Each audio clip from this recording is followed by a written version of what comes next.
All right, guys, thank you so much. I have a bit of a smaller crowd today, but that's okay. I think there are a few things happening, and they're probably watching some TV, which is fine. You know, do whatever you want as long as you stay home. So a couple of things that I really want to get out ASAP is that the third economic stimulus has been announced. It got announced today, and I think every media outlet was so fast to, jump on the bandwagon and explain their thoughts on it. Legislation hasn't been made yet. Hi Simran, how you going?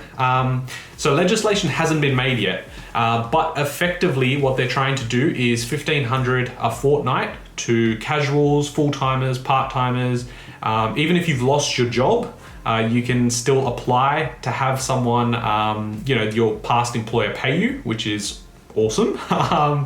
And it takes our value up to $217 billion. Let's just have that sink in. And I'm going to give you some context of how big that number actually is. So 217 billion, and it's been less than a month since we entered a correction of the market, which means, can you imagine how much money they're going to pump into the system by the time the recession actually kicks in? As a reference point, for the GFC in 2008, in total, it was $100 billion.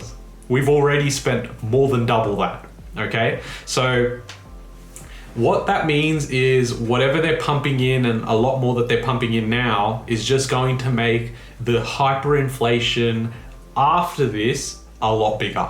So it's great if you have debt, as I've been saying every week. If you don't have debt, you need to get it, because the hyperinflation will basically wipe out the value of what your currency is at the moment. So the cash you hold will hold little to no value.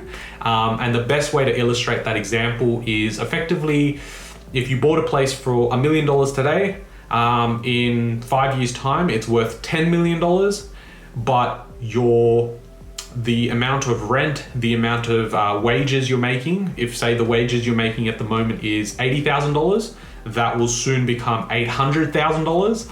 And if your mortgage at the time was for $800,000, well, you could knock that off in a year. I know that when I say these numbers, again, they're reference guides, but effectively people are going, well, that's never going to happen. That's impossible. What you're saying is ludicrous. How could you pay off your mortgage in a year, in 2 years? It can happen. And hyperinflation will cause that. We've never seen it here from memory, but in Germany, it literally kicked in overnight, and people had lumps of cash, and they had to wheelbarrow that cash to the supermarket and try and buy a loaf of bread. So in reality, it can happen, and having all of this fake money, all this printed money come through, is really going to basically put so much supply into the the liquidity in the market, the money market. It means that when everything kicks off, once everything's calmed down, anyone with assets that are attached to debt, hard assets, will have their money safe, whereas cash will lose its value. Keep the questions coming. I'll get to them all at the end. So, I've had a couple of conversations now with a few people contacting me to sort of talk about their position and where they're at. And people seem a bit scared. They're scared about losing their jobs. There's no sort of security with the fact that there's so much happening and I'm working from home. Does that mean, I still get the benefits? All of this rubbish, right? About how I may lose my job. Now, fair enough. I say it's rubbish because I understand how it works in the back end. But effectively, you're worried about losing your job. What happens if you don't lose your job? So let's say for the next 3 months, you think, no, well, I'm going to lose my job. I'm going to lose my job because, coronavirus. And then 3 months pass by and you actually didn't lose your job. And then you decide, okay, well, maybe I should now invest. But the market's moved in 3 months. Now, I'm not saying prices will rapidly go up, but there could be a cause of a lack of supply in the market, which means properties that are available today may not be available in 3 months' time or 6 months' time, right? And I've seen this time and time again. It's any time that's, when anyone asks, oh, when's the best time to buy property? There's 2 times to buy property. One was yesterday, and then the other option is as soon as you can. The reason for that is because the lending conditions will continuously change. Whatever is available in the market today will not be available in 6 months' time. It will change. And I've seen it over the last 5 and a bit years of me investing. Plans that I've made for the next 3 months have to adapt and change because the numbers change. We've got a few new people here, guys. Sanjana, how you going? Karan, how are you? So the point I'm trying to make here is you're scared about losing your job, but effectively the government is now trying to ensure that businesses do not get rid of you. And the reason for that is they're really paying, a lot of attention to how they can minimize unemployment, right? So today's stimulus package is, $1,500, and you can access that through your employer. So it's another incentive for them to really keep you on their books because they get paid. They also get some cash flow assistance as well. So if you're thinking about getting a loan or getting an investment, you need to get that now when things are somewhat current, somewhat predictable. At the moment, if you're able to, on borrowing calculators, get a loan, because in 6 months, you may not be able to. They're looking at already, I think it was Macquarie Bank, have already come out and said that we're not going to be lending to certain industries that have been affected by COVID. The lending, practices have changed. The documents they're asking are different to what they were asking last week. And these things will continuously change. So I would say stop focusing on the negatives of being scared and unsure about the unpredictable nature of what's happening at the moment. We are seeing some good things come out, being that there's a flattening of the curve. There's less rate of growth in terms of how many people are getting infected in Australia, which is a really good sign. I think our economy is going to get there a lot quicker in terms of over the hump and deal with things if we really enforce these social distancing, practices and people staying at home. But it still means that the rest of the world, UK, US, they will struggle because they didn't have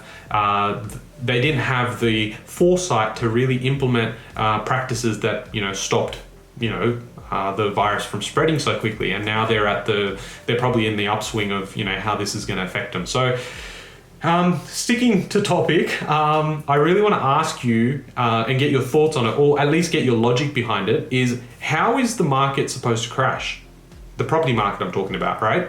So let's say, for instance, you're now able to get your loans frozen, right? So Deeps, Anik, how are you, man?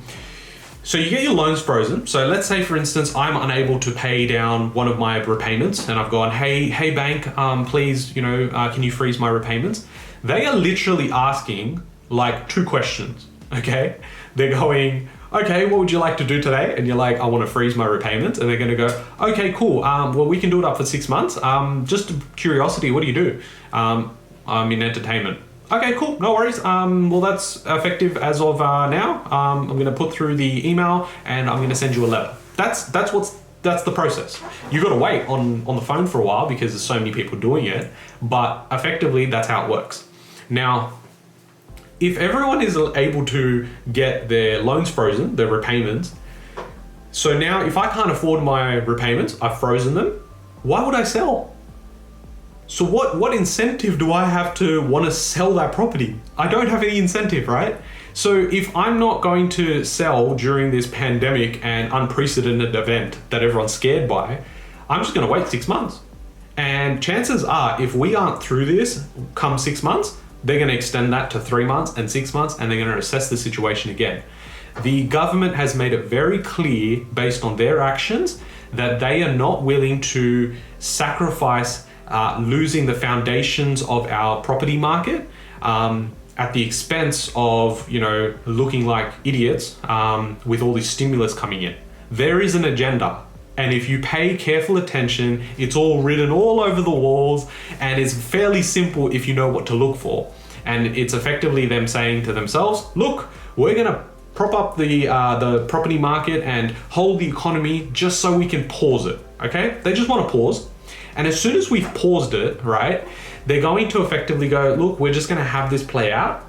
And when inflation kicks in after this whole period is over, everyone is going to be what is called the wealth effect. That's what they're going to be affected by. So the wealth effect is realistically going, in simple terms, is let's say I own a house, and suddenly because of inflation, the property value is gone from 400,000 to 500,000. Okay, so it's gone up by 100,000. Now, the wealth effect is that I now feel like I'm wealthy. I've now made $100,000, right? So generally what that means is I'm going to want to spend it, okay? And that's what they're banking on, is once the inflation kicks in, if you have property and you have assets, they are going to, the asset price is going to inflate. I'm going to have this wealth effect over me, and then I'm going to start spending money. It works. It works because it's been working for the last 5-6 years, and is why they keep cutting rates. Guys, it's fairly simple if you join the dots. So coming back to, you know, a media headline I read, which is ridiculous, which is 20% market crash, property prices will go down by 20%. I had someone call me up today and talk to me about it, and he was like, dude, you know, what's happening? I heard it's going down by 20%. And I'm like, okay, there's a couple of things here to really illustrate. When they say the prices are going down by 20%, that doesn't mean every single suburb, every single property goes down in 20%. It's a median house price that they're saying, okay? So how you calculate a median house price is you look at, basically it gets all put on a spectrum of, you know, your lower end and your higher end, and then based on the amount of sales that happen, it sits in the middle, okay? So it's not an average, right? So let's say there's a median house price of $800,000 for a particular location. What we want to be doing as investors, right, and is my whole philosophy with how I've invested, is you need to buy under median house price, okay? Buying under market value is different. Buying under median house price means that the affordability, think of it like this, right? This is my pyramid, all right? So think of it like a pyramid. Up the top is the pointy end, okay? So this is also Illuminati, right? Okay, so up the top end, right, you've got less buyers and you've got less sellers, because these are your luxury, high-end properties. Whereas at the bottom end, right, in this section here, you have the lower end, very affordable housing. This is where we want to buy. As investments, we want to buy them here. Reason being is when the banks will calculate the valuation, they base that on how quickly they could sell the property if they had to sell it tomorrow in financial distress. They're going to look at, you know, market, the median house prices here, and if you're buying down here, they've got more of an incentive to be going and bumping that up. Whereas if you're selling, if you've got a property up here, they're going to find it very difficult to sell because there's less buyers up here. So what they do is they have to then drag it down. This is why your principal place of residence is not an asset, it's a liability. There's a few other reasons which I've gone through in a previous YouTube video, but that's effectively how it works. So going back to this 20% media headline of 20% property prices crash, it's a load of shit. It's not gonna happen. At the top end, you will see price volatility. You will see price action. What people are going to do in the next sort of 3 to 6 months is they're gonna sit back. Properties are not going to get sold. Auctions are pretty much off the table. This, you know, doing these virtual things, it's not going to work. People are paying way too much money to be wanting to buy it through based on a camera that they can see. Okay, so the auction market's basically screwed, which is great for myself because I don't invest in Sydney and Melbourne, which is all propped up by fake money and people outbidding themselves, thinking they're, you know, who's got the biggest dick type thing. It's an ego thing for them. So I don't have any properties there, so winning, and you guys shouldn't either. So the hardest hits will be the luxury apartments and high-end properties, which I've mentioned. Now, when we're looking at, just going back to the median house price, people in this area, in this segment, they are purchasing for the basic human need of shelter. Okay, and this in lies the biggest thing that you're going to learn in this live session. So thank you for joining me. You're going to get some real value here. When you are investing, you're investing for shelter, for people. Okay, these are where the properties, they don't look so great. This is where you want to be investing because they're recession proof, guys. Recession proof.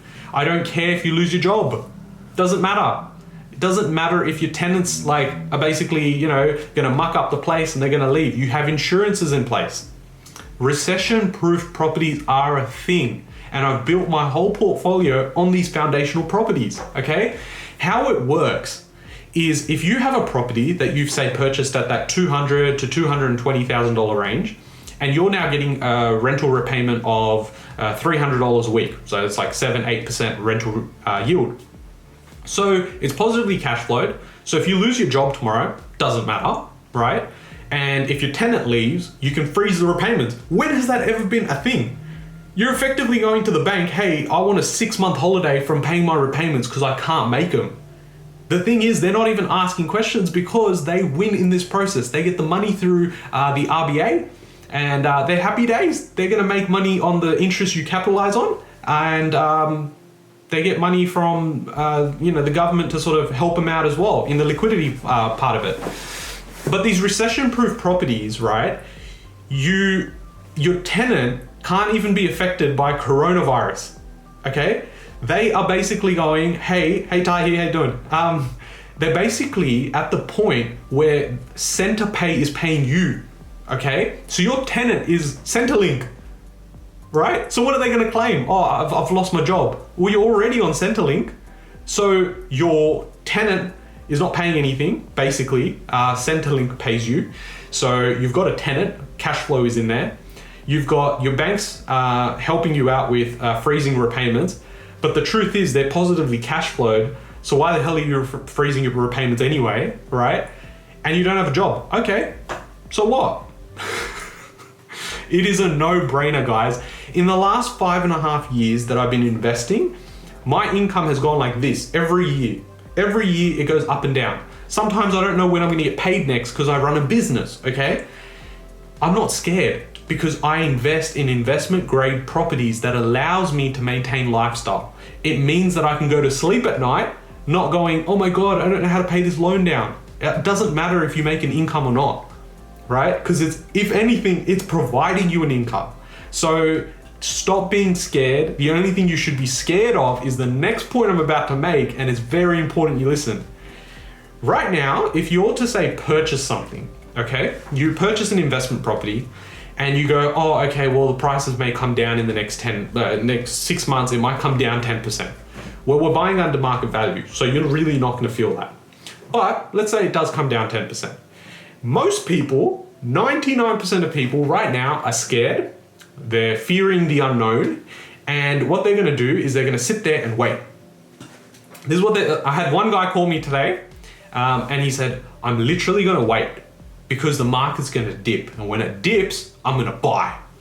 I said, all right, cool, man. Do you want my thoughts on it? It's only my 2 cents. And he goes, yeah, no worries, like hit me. And I said, dude, what makes you think the market's gonna go down? Everyone that can't afford to stay in their house are freezing repayments and they're gonna just wait it out. So suddenly you only have maybe 3 or 4 properties popping up in locations where before it was 10 or 15. So because there's a lack of supply, these buyers that can afford to buy are literally going, well, it's not our ideal property, but it's in the ideal location, best suburb. Now there's 4 or 5 buyers buying the one property again. So if anything, properties may stabilize or even go up in particular areas. So this is what I'm trying to get you to understand is you trying to time the market is how most people are gonna get screwed over. You need to be able to buy real estate now because what it does is when the time comes for when, APRA is gonna loosen all those taps and everyone can invest and finance is great, coronavirus is gone, everything's great. When that happens, do you think these properties you can buy today are gonna be available in 6, 12, 18 months? No.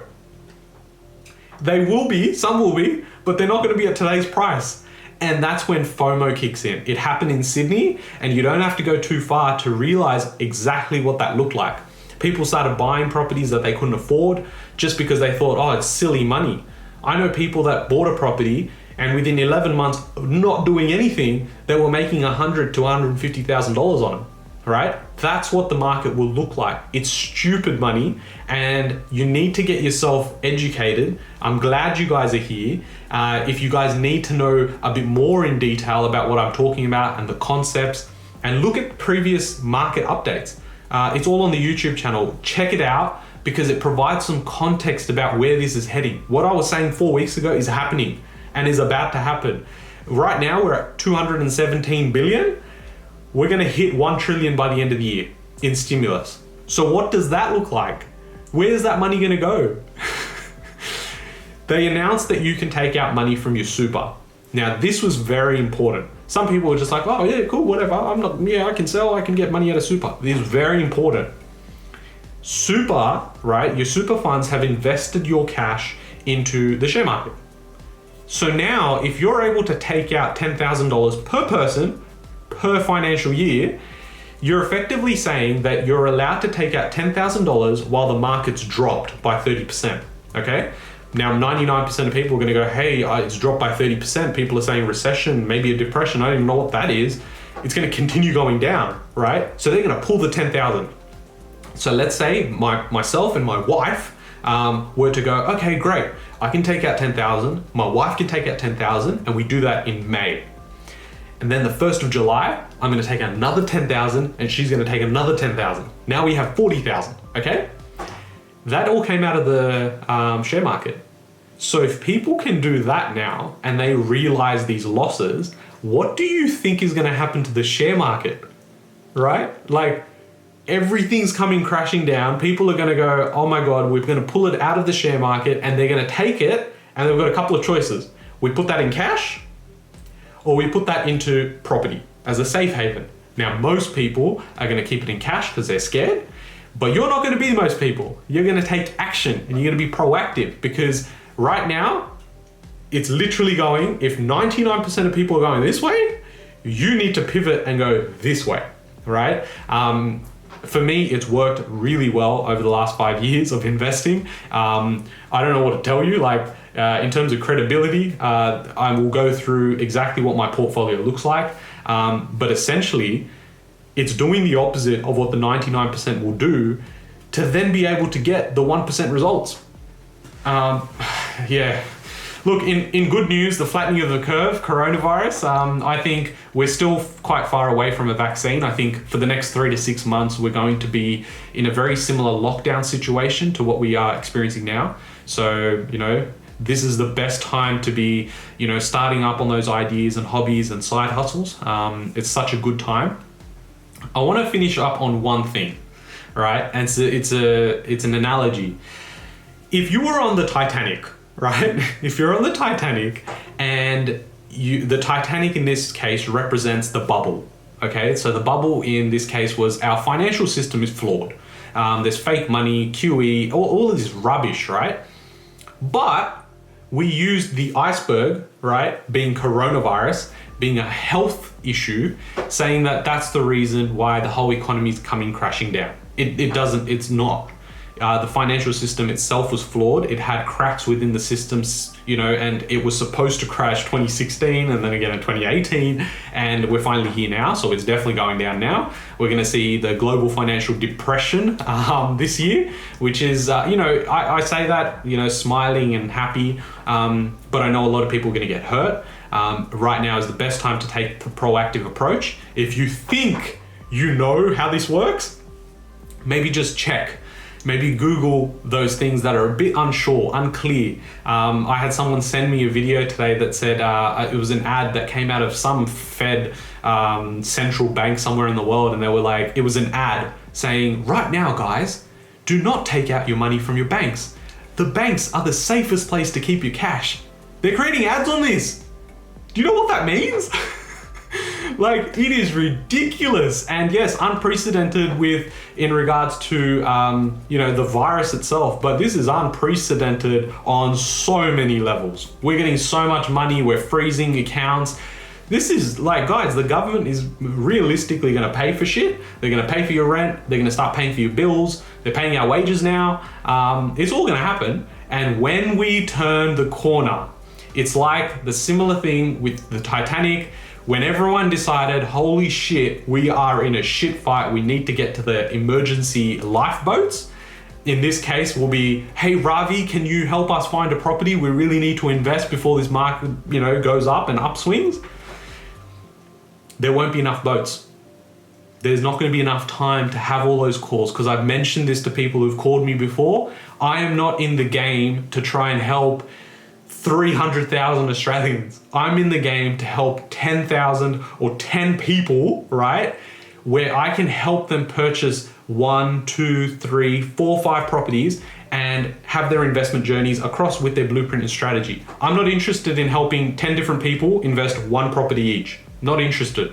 Which means if you call me in 6 months or 12 months time when this shit happens, and you guys are gonna look back at this moment and go, shit, I should have done something. Then you're gonna try and get through to my calls, and you're gonna talk to other buyers agents, and they're all gonna be in the same boat. We're gonna get influx with so many people trying to get in, and it's gonna be FOMO nation.